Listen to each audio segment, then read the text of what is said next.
why US military interventions increased after the Cold War. My name is Sridhar Parsi. I'm the Executive Vice President of the Quincy Institute, a transpartisan think tank in Washington that promotes ideas that move US foreign policy away from endless war and toward rigorous diplomacy. We favor a national security strategy that is centered on diplomacy and military restraint. A remarkable new study by Monica Toft and Sidita Kushi reveals that of the approximately 400 military interventions the United States has conducted since 1776, half occurred between 1950 and 2019. And more than 25%, a quarter of them, occurred in the post-Cold War period.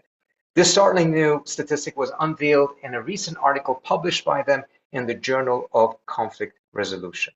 This begs the question, why did the frequency of US military interventions increase after it had defeated the Soviet Union and American safety was at its height during the unipolar moment? Why did we intervene more when we were actually more safe? Do we intervene because we have to, or do we intervene because we can? Can the answer be found in the types of interventions that have occurred or their official justifications, which tend to have shifted? And what happens if this militaristic American grand strategy continues as the international system shifts to multipolarity? To discuss this, we're delighted to have the two authors of this study, Monica Toft and Sidita Kushi, as well as world-renowned IR scholar John Merceimer. If you are joining us via Zoom, you can use the Q&A function to ask your questions. If you are watching on Facebook, on Twitter, on YouTube, you can also add your questions to the comment section and we will try to get to them throughout the conversation as well. So with no further ado, let me introduce our panelists and get the discussion going. First, we have Monica Duffy Toft, who is a professor of international politics and director of the Center for Strategic Studies at the Fletcher School of Tufts University, and as well a non-resident fellow at the Quincy Institute. She has taught at Oxford University as well as at Harvard University. She has published numerous scholarly articles and editorials on civil wars, territory and nationalism, demography, and religion in global politics. Sidita Kushi is assistant professor of political science at Bridgewater State University. She also recently served as the research director of the Military Intervention Project, MIP, at the Fletcher School. And she has published extensively on violent intrastate conflict, humanitarian military interventions, and the gendered effects of economic crisis. And last but not least, we have John Merceimer, who is a distinguished professor of political science at the University of Chicago, where he has taught since 1982. He's also a non-resident fellow at the Quincy Institute, and he graduated from West Point in 1970 and served 5 years as an officer in the US Air Force. His books and publications are too numerous to count for here, but suffice to say that he is and has been for several decades now one of the most prominent and outspoken scholars favoring realism and restraint. So to get us started, I'm going to first ask you, Monica, if you could just open up together with Sidita, explain to us what this study is and what it has concluded. Monica, the floor is yours. Sure. Thank you, Trita. Thank you for having me today. So this study is actually the culmination of 5 years of work across dozens of research assistants and Sidita and her talented management of those research assistants. And the point of doing it was I was thinking about sort of U.S. military intervention, its foreign and national security policy.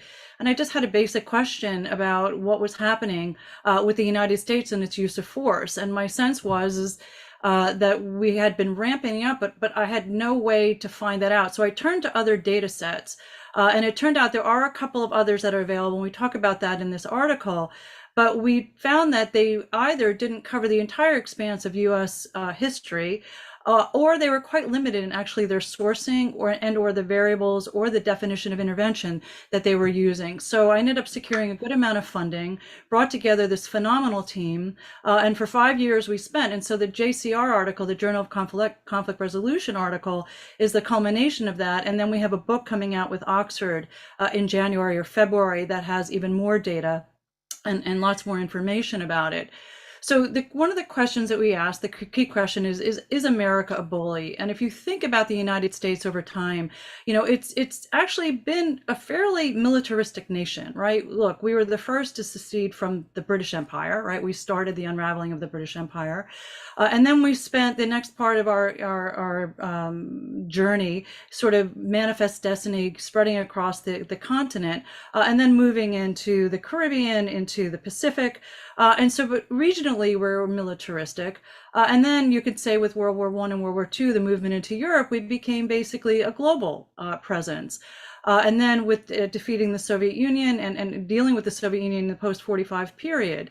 But what's really striking is that after 1990, when the Soviet Union collapsed, and I'm a student of the Soviet Union, and I actually wrote my dissertation with John Merceimer, actually, on the collapse of the Soviet Union, we were coming into a moment where the United States was never more secure, right? I was a Cold Warrior. I was in the US Army. And the idea that the United States was facing threats just seemed anathema. And in fact, at that point in time, if you looked at what was being written about US national and foreign security policy, people were saying that we need to become an offshore balancer. Maybe we should step back a bit, do some building at home. But what actually happened was the United States ramped up its activities. And so much so that in the post-Cold War period, as you mentioned, Trita, we have a disproportionate number of these interventions. So, why should we care? I'm going to go into the broad things. Sidita is going to give us some more of the data points and trends that we found within the data. Is that it seems as if we are ramping up the use of force at a time when the use of force is largely counterproductive. And we weren't the first to discover that. There are other scholars who have showed that great powers and the use of force has to be used actually very deliberately and diligently. And this is the whole Colin Powell and Madeleine Albright fights in the 1990s, where Powell was saying, look, if you're going to go in, you got to go in big, and it's got to go in for a big project. And Madeleine Albright said, well, we have a military, we're going to use it. And Powell seems to have been right in the sense that the United States started doing these sort of smaller scale interventions and failing. And what's interesting is that there were already data from other scholars showing that great powers, when they take on smaller powers, particularly in non-conventional or indirect fights, they don't fare too well. So we can just think about Vietnam with the United States. You can think about the Afghanistan with the Soviet Union. And then, of course, today you can think about what happened with the United States a year ago, after 20 years pulling out of Afghanistan, that the US does not do well in these non-conventional indirect fights. And Afghanistan, I think, is paradigmatic of that. So these are counterproductive, these kinds of interventions that we've been getting involved in. Second, if you look at US domestic foreign policy, it's actually not what Americans want. Americans don't want to be out in front, the leader. They want us to lead, but it's okay sometimes for us to be secondary. So there's a sense that the United States has this impulse to go in first and go in big, but not big enough, right? And most Americans would support the idea of a more constrained, a more restrained foreign policy, if you look at the polling that's out. Third is that what's happening as a result of these altercations, these interventions, is that we are losing influence internationally. Polls, again, are really clear that the United States is now seen as a major threat by more states, more citizens and states than before. And what's really shocking is that if you look at some of the polls, that we're seen as more of a threat than China and Russia. I don't know if the Russia piece stands, given what's happened with in February of this year. But in any event, it should make Americans increasingly uncomfortable that we're seen as a major threat on par with China and Russia. Fourth reason is that our adversaries, and Putin was very clear about this when we went into Kosovo in 1999, use our activity, use our behavior to justify their own. And it's not just Putin. President Xi says, look, the United States is this sort of aggrandizing country, is imperialistic power. And so it gives China a sense to be able to thumb its chest, pump its chest, and perhaps become more aggressive because of the nature of the United States behavior. And then lastly, as a taxpayer, an American citizen, we may be spending more and getting a lot less. And so what our data are revealing, and I'm going to turn it over to Sidita, is that we're actually going into areas where our national interests are lower. So we're spending American blood, right? These are our soldiers, but also American treasure. Oh, and by the way, we are doing a lot of harm in many places. Not always. I'm not interventionist completely, but in many ways, we're actually not getting what we're trying to achieve, which is securing U.S. vital national interests and trying to do as little harm to both our, coffers, to our troops, but then also to the places where we're going. So I'm going to end it there, Sidita, Trita, pass it over to Sidita, and then we can turn to John. Thank you so much, Monica. Sidita. Thank you so much, Monica. So I'm going to take it from here, and I'm going to give the audience a very brief introduction to the empirics that were found within the military intervention project. Of course, starting off with the impact of unipolarity on US military interventionism. So to set the scene a little bit, the last year on record, according to MIP, without an ongoing US military intervention abroad was 1974. And since 1945, since the end of World War II, there have only been 2 years, 1952 and 1974, in which the US was not involved in a foreign military intervention. So that's what MIP shows within its time series data. Furthermore, as Monica hinted at, MIP very clearly shows that the frequency of US military interventions has accelerated after the end of the Cold War. And this acceleration in frequency and rates coincides with a very strong geographic shift away from Europe and East Asia and moving into sub-Saharan Africa, the Middle East, and Southwest Asia. And for those of you who are maybe asking, this higher rate of interventionism relates to the entire post-Cold War era. It can't simply be explained away by the global war on terror, individual presidencies, or by the twin wars in Iraq and Afghanistan. Rather, our data and future forthcoming articles will show, we find that a new pattern of intervention was established with a shift from bipolarity to unipolarity with US military interventionism. Looking at the data a little bit closer, we see that the US initiated an average rate of 3.3 interventions per year during the Cold War. Now, this rises to almost 7 interventions per year in the post-Cold War era.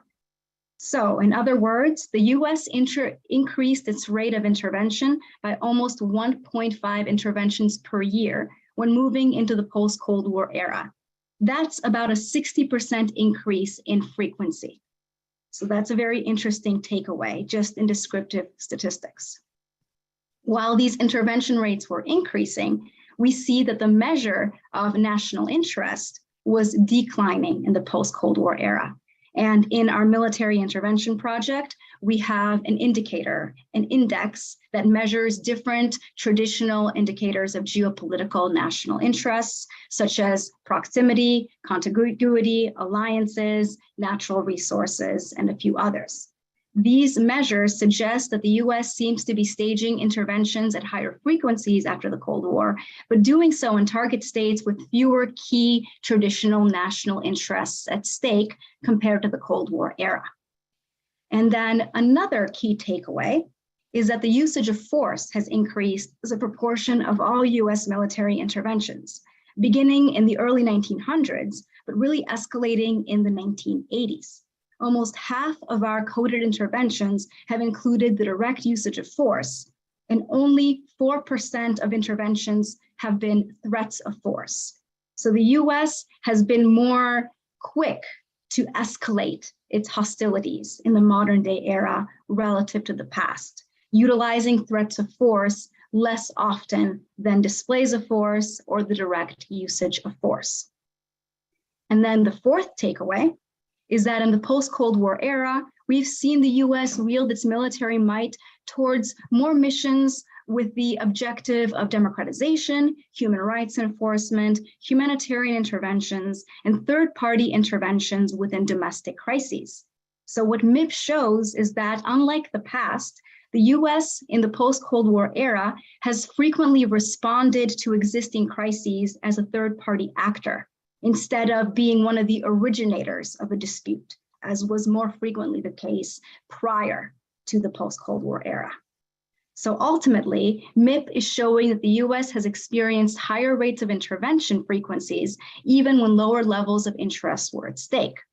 And the fifth takeaway relates to a secondary variable that we trace in MIP, which are Department of Defense spending and Department of State spending and personnel. We have seen DoD budgets exponentially increase since 2001. At the same time, DOS budgets at their highest historically have only remained about 5.5% of DoD budgets. So we see that the US is intervening more frequently, and part of that explanation, of course, relates to how we spend our money domestically.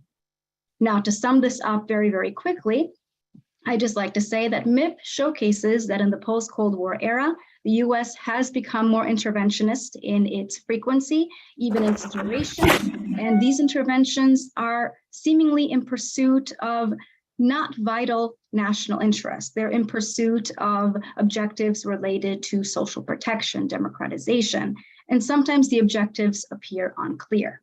And as Monica has mentioned earlier, this is a problem not just for international security and peace, but it is an issue when it comes to US domestic politics, because spending on military force and the US's growing military footprint is a direct trade-off to economic investment, labor force, and social spending domestically as well. And that's all. I'd like to keep it there for now. Thank you. Thank you so much, Sidita. This is both fascinating and I have to say highly depressing. John, would love to get your reaction to it because some of these results don't seem to really in any way, shape or form favor one IR theory over another one in a very clear-cut way, but we'd love to hear your thoughts on that. Thank you, Trita, and thanks for inviting me to be on the panel today. I think that the article that Sidita and Monica produced is a terrific article. It's data rich and very interesting, and I look forward to the book. In fact, Monica sent me a few charts from the book that I found very helpful. You, Trita, asked me to talk about what I thought the policy implications were of their study, and that's what I'll focus on. But before I do that, I want to just say a few words about the data and how I see the data, which builds on what Sidita said. And I'm going to focus mainly on the Cold War and the post-Cold War period. What's very interesting is that if you look at the Cold War period, which is from 1946 to 1989 in their story, that's 44 years, you have 104 interventions. That's an average of 2.4 interventions per year over that 44-year period. Then if you go to the post-Cold War period, which runs from 1990 to 2019 in their data, and that's 30 years according to my calculation, you have 112 interventions. So 44 years during the Cold War, 104 interventions. That's 2.4 interventions per year.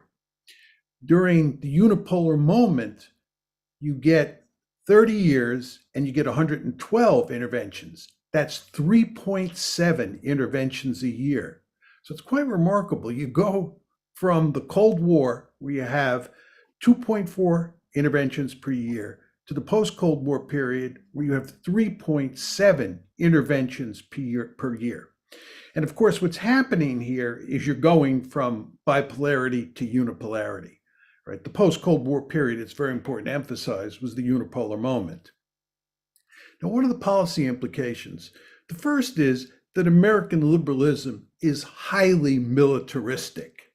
The basic name of the game here was to remake the world in America's image in those 30 years between 1990 and 2019. And you could only do this in unipolarity, because in unipolarity, there's no rival great power. So in a very important way, great power politics is taken off the table, and the unipole, which is the United States of America, which is a thoroughly liberal state, is free to pursue a liberal foreign policy, which is often referred to as liberal hegemony. And this, of course, is what accounts for those 3.7 interventions per year. But very importantly, unipolarity is over with. We're now in a multipolar world, and we're no longer free to pursue these liberal foreign policies that we pursued during the unipolar moment. And what we're now in the process of doing is waging security competition.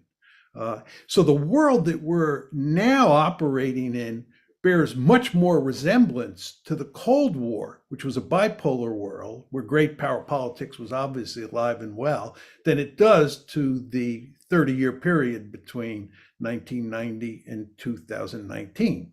And as we wage security competition, there's no question that we will couch our behavior in language that is very liberal. The United States always speaks in liberal rhetoric, but the fact is we will not be behaving in pursuit of a liberal foreign policy. Those days are behind us. We'll be waging security competition. Now, there's good news here. And the good news is that as you move out of unipolarity, where liberalism was free to run wild in the streets, and you move into a multipolar world, you should expect some scaling back of interventions. The number of interventions, I think, will go down. Just as it went up when we went from bipolarity to unipolarity, I think it will go down from unipolarity to multipolarity. That's the good news. The problem is there's a lot of bad news. First of all, the threat of great power war is back on the table. As I don't have to remind people, just looking at Taiwan and looking at what's happening in Ukraine. And this sort of highlights the point which Monica and Sidita make, which is that not all interventions are equal. And interventions involving wars against great powers or threats against great power are fundamentally different. So that's a real problem. Second piece of bad news is that we're now facing two rival great powers instead of one. We faced one during the Cold War, which of course was the Soviet Union. But now, because of our boneheaded policies, we have made enemies of both China and Russia. So we have two great powers out there, not just one. And for purposes of restraint, this is bad news. It would be much better if we were dealing with one great power, which is China, but we're not. We're dealing with two great powers. And the possibility of great power war with China and Russia is very real.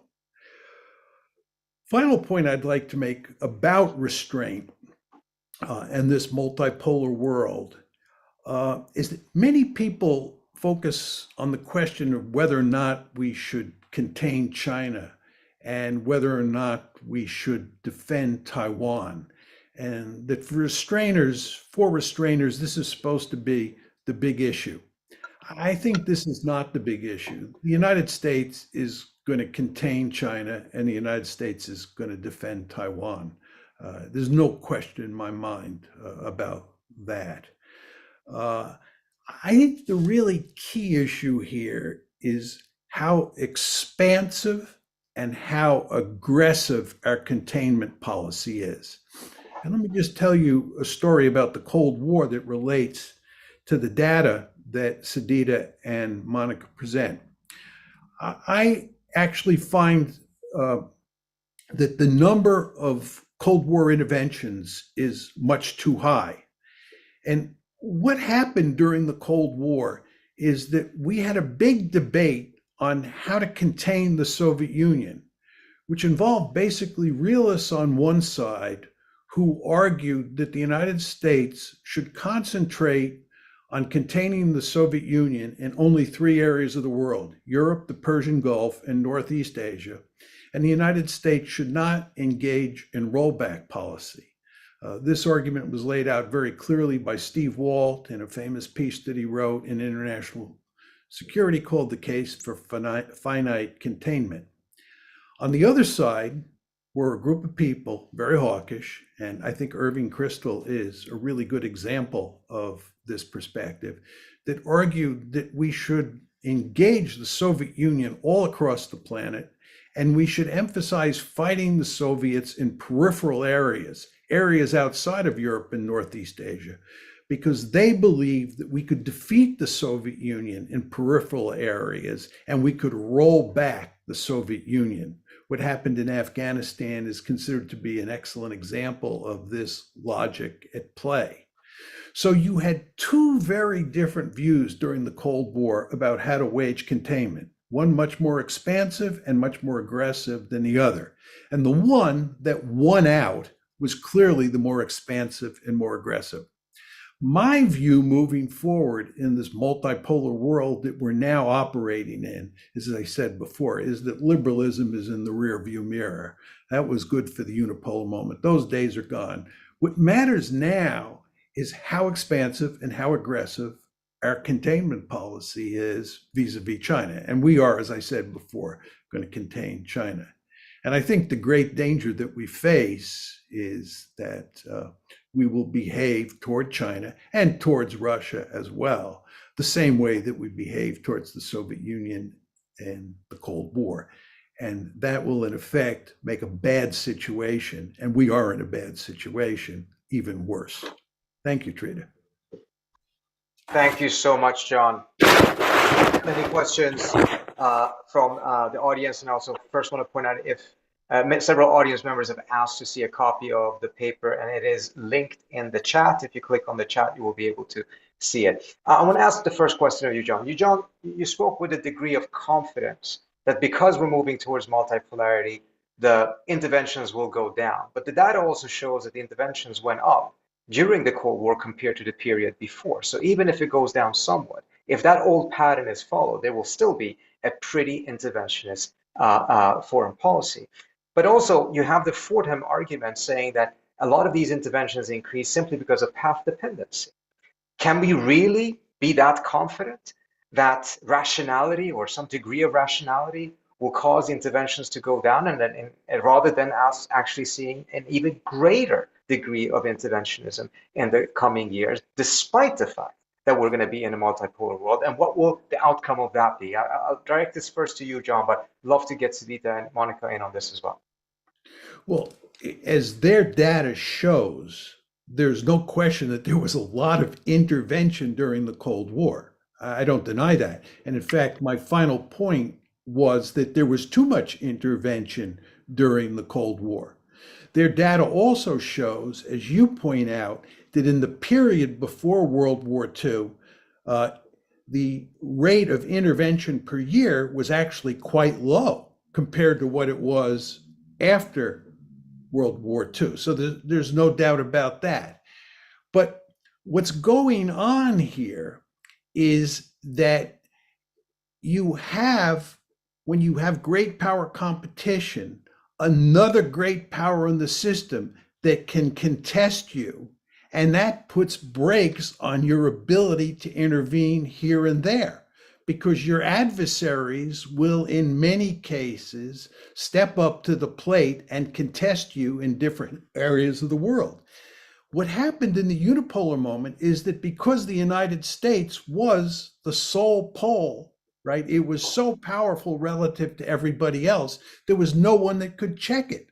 So we were free to roam all over and intervene here, there, and everywhere. And as their data shows, in a very military-oriented way. It wasn't threats for the most part. It was actually a heavy-handed use of force.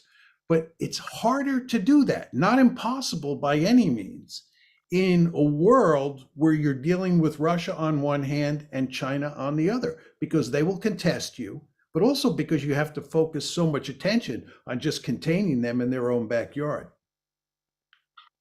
Interesting. Monica.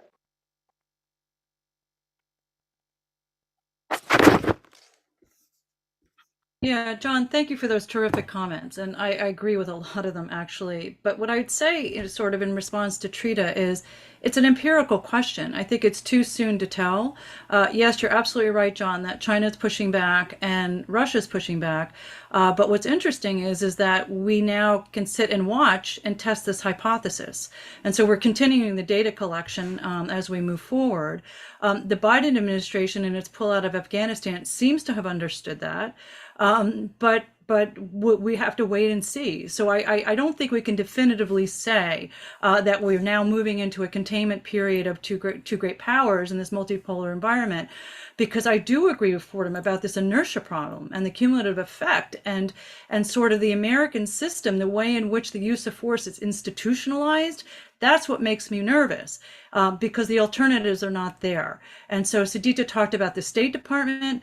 I look at the Biden administration, it's appointments of ambassadors at this point, and it's skirting very close to the Trump administration in terms of the number of career diplomats versus political appointees. He's almost on par. That makes, and I have to say, State Department officials and career service officers aren't overly pleased about this, because of course, at a critical moment where we need to be talking with Russia, need to be talking with China, right? Yes, we have a career diplomat in China, thank God. But I do worry about the inertia problem, John, because I agree with you, business as usual, it should have never been the business in the first place, right? The data are very clear on that. And the problem is do the decision makers understand that it should not continue as business as usual into the future, given the costs that we've already incurred, and given the rivalry that we're now facing both with the Russian Federation, which is still a nuclear armed power and shows that it doesn't mind the use of force, and then China pushing back so significantly to maintain what it sees as its sphere of influence in Asia. Sidita, you want to jump in on this as well?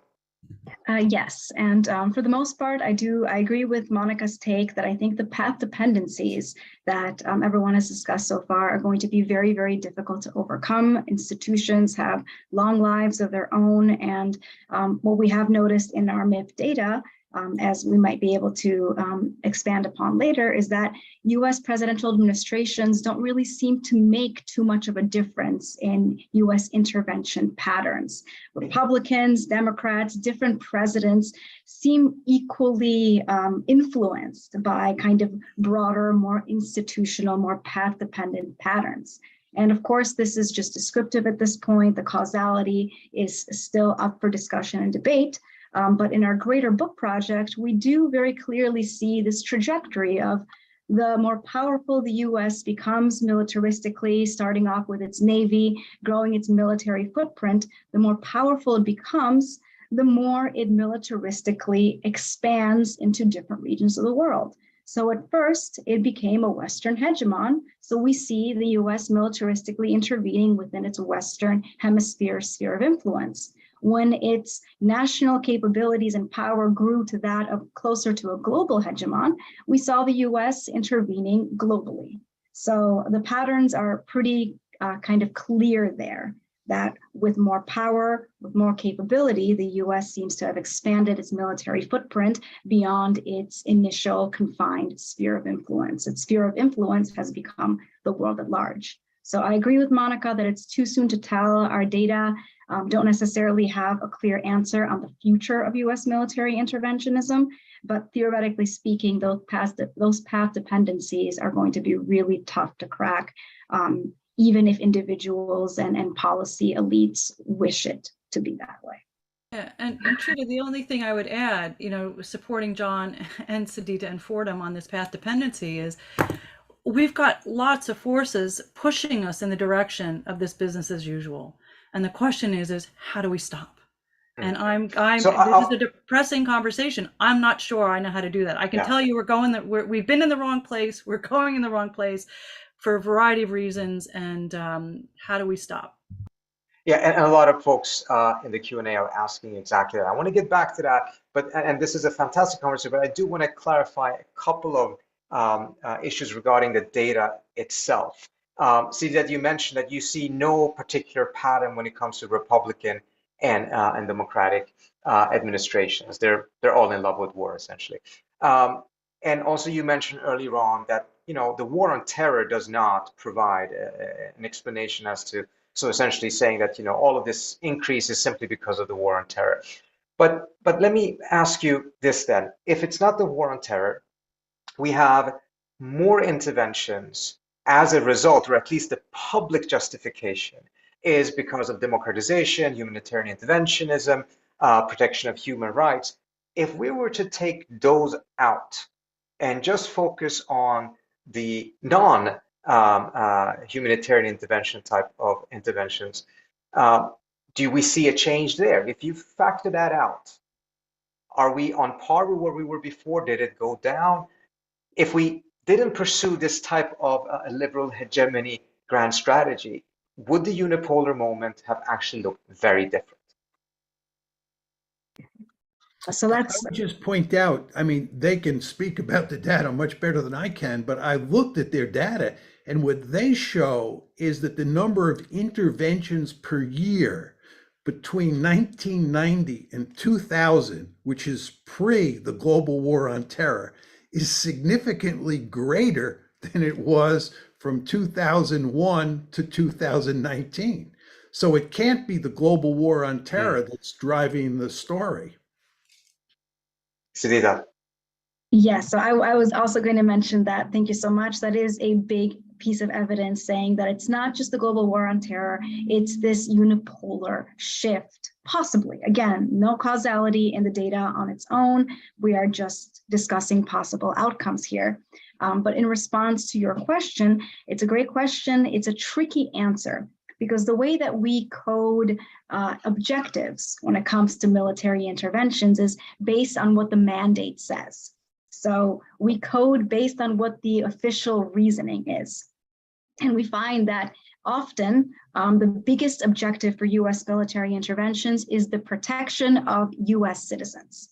So that doesn't necessarily fall under humanitarian intervention, but that is the most frequent objective. And that continues in the post-Cold War era.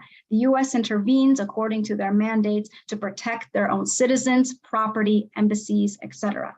And of course, after the 1990s, we see social protection being listed, which means protection of minority populations, more traditional humanitarian interventions. The issue, of course, is that we have not delved into whether those reasons are actually an accurate portrayal of the situation on the ground or an accurate portrayal of the true motivators of US military intervention.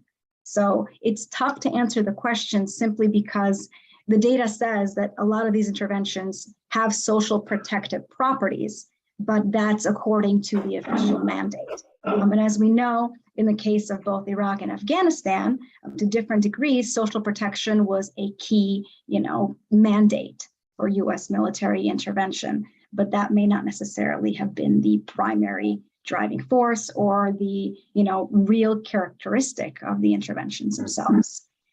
So I would respond to that question saying, give us a little bit more time to figure out. And thank you, Monica. Yeah, I would just add that, there are often multiple objectives, right? And these are not mutually exclusive. And so people can go in and they can look, we've coded all of that and sort of parse out. But as John says, rhetoric is different oftentimes than the true motivation. And so you're going to have to do, and we actually do a deep dive on every case. But think about the first, Persian Gulf War. You could make the argument, well, first of all, the second one I think is the better example. Was it to sort of deal with a potentially nuclear arming Iraq Saddam Hussein, or was it to save his citizenry from an autocratic leader? And I think, you could make the argument it was probably both, which is why the liberal internationalists jumped in bed with the realists, right? So it is quite difficult when people are talking about the motivations because they're not mutually exclusive. Some cases are more clear than others. I think the initial fight in Afghanistan was absolutely to try to protect American or defend American soil against Al-Qaeda, which was housed by Taliban. Is very complicated. But then we saw that mission creep, right? That it started becoming about, well, now we have to nation build. Now we have to protect women's rights. And so it becomes much, much more complicated, particularly as these conflicts elongate themselves. But we do, if you want, you can go in and read each of the case narratives, and we very clearly do try to discern what were the primary motivations, oftentimes, like I said, it's not just one, for why the US decided to engage with the use of force in these places. Very good, thank you. And something that has come up in the Q&A as well, if you could just give us a bit of an understanding of how you actually define military interventions. Let's take a current example right now.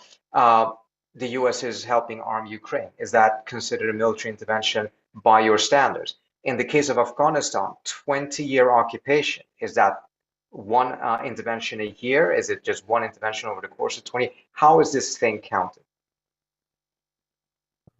I can answer that. So Go I ahead. actually typed it in the chat, but our broadest definition of intervention is united instances of international conflict or potential conflict outside of normal peacetime in which the purposeful threat, display, or usage of military force by official US government channels is directed towards the government, representatives, official forces, property, or territory of another state actor. So the US sending weapons to Ukraine would not constitute a military intervention. And in the case of how we measure the Afghanistan war, we measure it by, if it's a time series data, it is by year. But if it is just the standard universe of interventions, we measure it every time there is a mandate change. So in our data set, it's not just one data point, but it's not every year either. If an intervention begins and continues without a shift in mandate, official mandate, then it is one intervention in the data set. If there is a shift in mandate and objective and purpose, then it becomes a new intervention. So that is a little bit of clarification. Interesting. Thank you so much.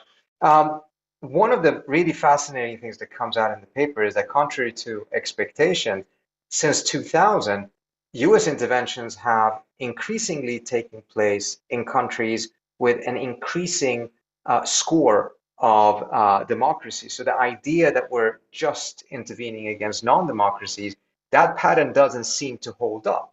Could you explain that a little bit further? But also, I want to get John in on this with your prediction of what's going to happen in this century. What does that tell you? Monica and Sidita first, and then John. Yes. So I think, part of it is, first of all, one of the interesting things from international relations that we have is sort of an empirical hypothesis. A hypothesis has been demonstrated is that states that are transitioning to democracy are the ones that are most likely to undergo civil wars and political violence. And so the United States has opportunities there to go in and try to help these populations that are trying to overthrow these semi-autocratic regimes. So I think there's an opportunity there that the United States has sort of taken advantage of. Whereas autocratic states, if they, they have the capacity to keep their populations down, or so the citizens aren't challenging them. So you had a number of states, you think about the Arab Spring, Trita, right? A number of states where the populations were trying to overthrow their totalitarian, semi-autocratic, anarchic regimes, and the United States sort of steps in to sort of help them out. So I think that that's one of the reasons that explaining that sort of finding that you have. Again, whether that's consistent and stays the same, whether there's some learning, because we haven't been very successful about it, right? Because one of the findings, among our variables is, what does that state look like after we've intervened in 2 years, 5 years, 10 years? Are we actually achieving democracy? And tragically, no. We actually leave behind a place that is in worse shape than when we got there. And so I'm hoping when we push out these data and some of these findings, that people see those lessons that are being learned and think twice about, okay, maybe there's a better way to do this. And also, we're very impatient people, which is one of the reasons why I think that we resort to force. It's quick, it's dirty, we like technology, right? That we can start thinking about investing over the longer term and alternative possibilities. Because I'm not saying we don't want to help and don't have that inclination to help people that are struggling under these regimes, but the use of force does not seem to be the method or mechanism by which we should be doing it if we truly are trying to advance human rights and democracy in these countries.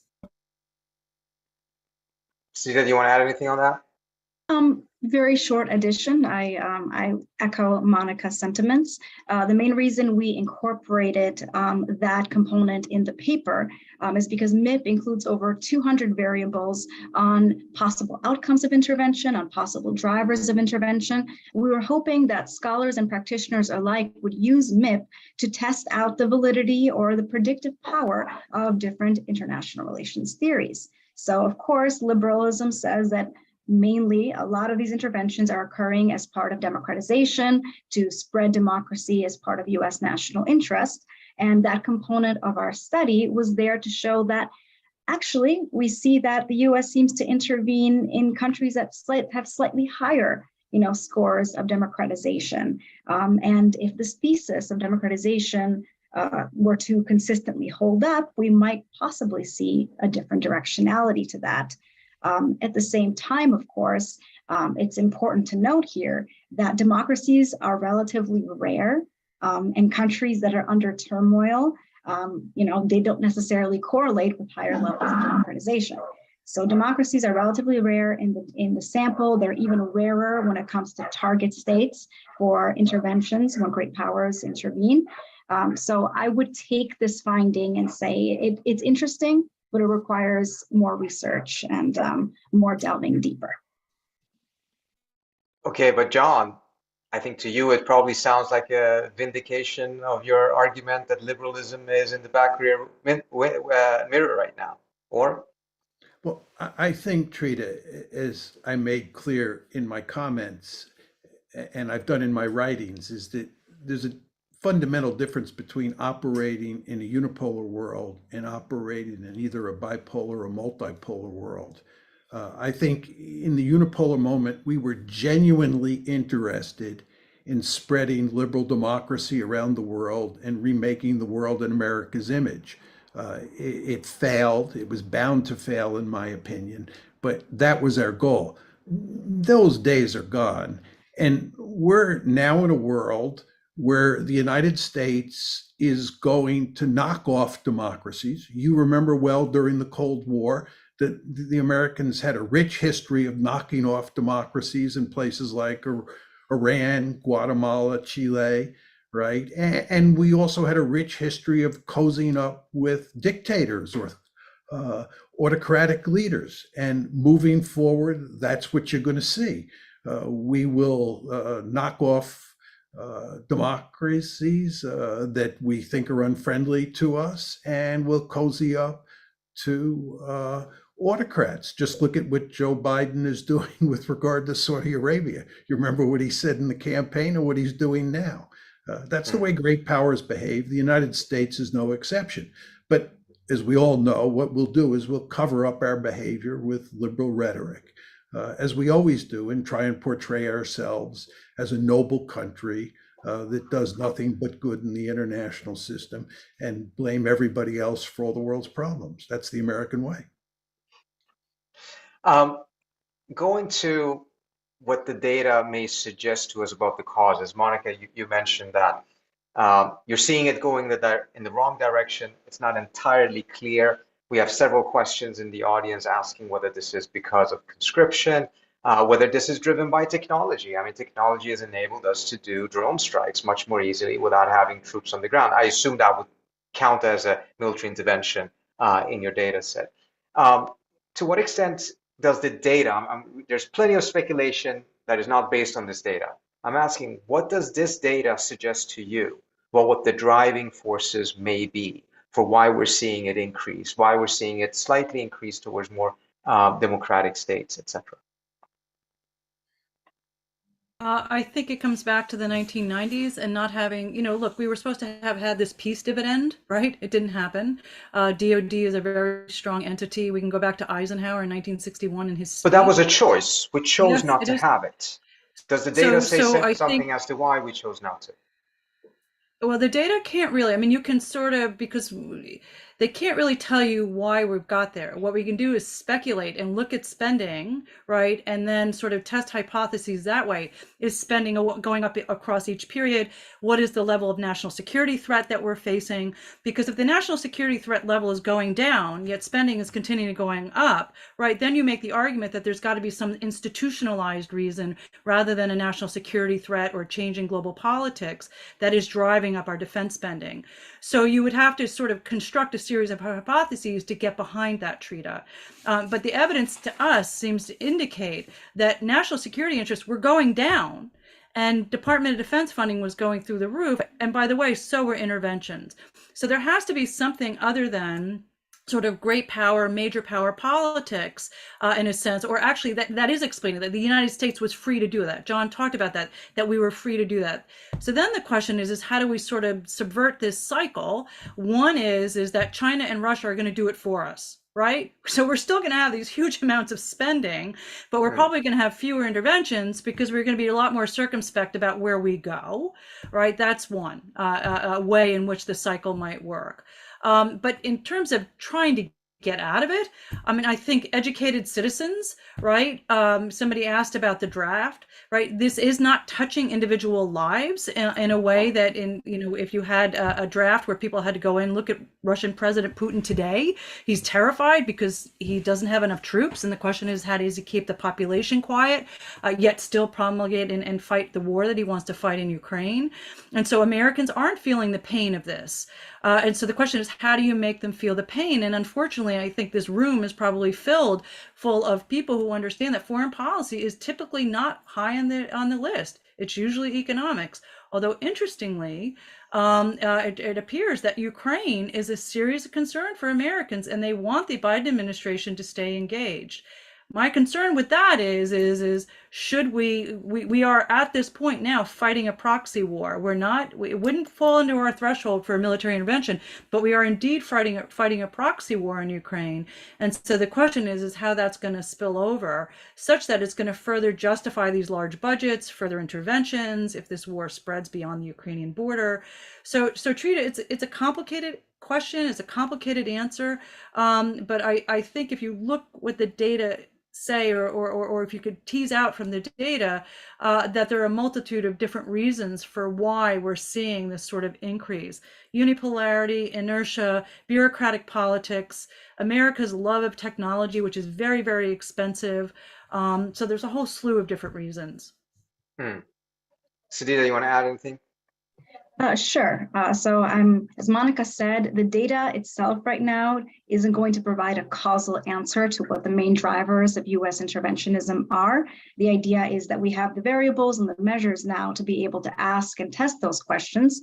We do have a second paper that is in progress on the impact of unipolarity, and we do run predictive models. And we find in this paper that will hopefully be available to the public in the very near future, we find that one of the biggest explanations behind this Cold War versus post-Cold War pattern of US interventionism is the shift from bipolarity to unipolarity. And we actually compare the explanatory power of unipolarity and bipolarity to things like US national material capabilities. So we see, does the US getting more powerful or less powerful, does that seem to impact interventionism? It does, but not as much as unipolarity, bipolarity shift after the end of the Cold War. These two are, of course, very correlated. We also test the impact of other variables like national interest. We test the impact of democracy scores throughout the world. And we consistently find that the two explanations on the patterns of US interventionism are unipolarity and previous interventions greatly impacting the likelihood of future interventions. So if the US has intervened in one part of the world in the past, that is almost certainly going to make it much more likely the US will intervene in the near future again and again and again. So that path dependency that we talked about earlier. Everything else, of course, MIP makes the data available, and we look forward to seeing how scholars and practitioners are going to be able to use that data to answer that question more completely. People in the Q&A are screaming military industrial complex. And understandably so, as it is one of the many factors. I mean, in some ways you've hinted at it, looking at the Pentagon budget compared to the DOS budget. But is there anything in the data that gives you any hint, any indication of how that has been impacted by this? Or, to what extent is this a potentially plausible explanation? I would love to get your read on that as well, John. Well, it seems to me that the argument that Monica and Sidita are making about path dependency says that there's basically no variation, or there should be no variation in the data. It either should go straight up and just continue to go up and up and up, or in large part because of domestic political considerations like the military-industrial complex. But the fact is that the data varies from period to period, and it varies in large part because of changes in the system. As both of them have said on a number of occasions, going from bipolarity to unipolarity mattered. Well, if that mattered, what does going from unipolarity to multipolarity mean? I mean, how does that affect things? My argument is that the number of interventions will go down, right? And I laid out the logic for that. But they don't think the number of interventions will go down. But again, what they showed was that the number of interventions went up as you went from bipolarity to unipolarity. So the system must be carrying some of the explanatory weight here, contrary to what they say. So I think they have to make up their mind where they stand on this issue. Monica, Yeah, John, you guys want to give it last word to you? No. So, John, I don't think I disagree with you. I think where I disagree with you is we don't know yet, right? So we do have this paper on unipolarity, and we do have some evidence to support that moving from bipolar to unipolar allowed the United States hands, free. Right, free reign globally. And so I'm just suspending judgment. I think the logic of your argument is clear.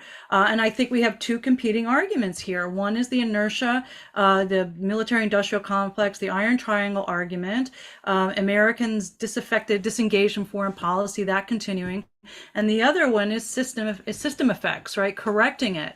And I'd be curious, I am very curious to watch in the next decade, hopefully I'm alive, we're all alive, right? To see where we go with this. If we do see a drop, and the question is how much of a drop, right? Does that need to be precipitous drop? But I to support evidence in your court, John, is Afghanistan and Biden finally getting it that we've got to clear out of there.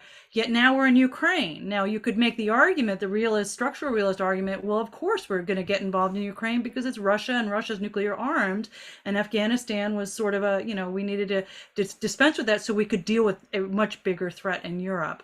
Sidita told us that Ukraine is not an intervention, so you can't use Ukraine against me. No. What I'm saying is that the logic of your argument is it would help to explain why we're becoming more engaged, and the evidence that's coming out about these early days of negotiations, particularly the UK and Boris Johnson saying, I don't want the Ukrainians to settle. I want to get Putin. I want to take him down. So I think we've got to keep reading and watching what's happening in order to test the competing hypotheses. You could be right, John, or the people who make the argument that the inertia and the bureaucratic politics is really driving this, they could be right too. And then the question is, what happens if both of them drive in the same direction? Those are competing, but there are other arguments out there where they're going in the same direction. So what I'd say is keep an eye out. We're testing lots of hypotheses. The book has some of these tests in it, and we'll see, John. We'll let the data educate the different arguments. Thank you so much, Monica. Sidita, absolute last word to you. You got about 30 seconds before we have to close.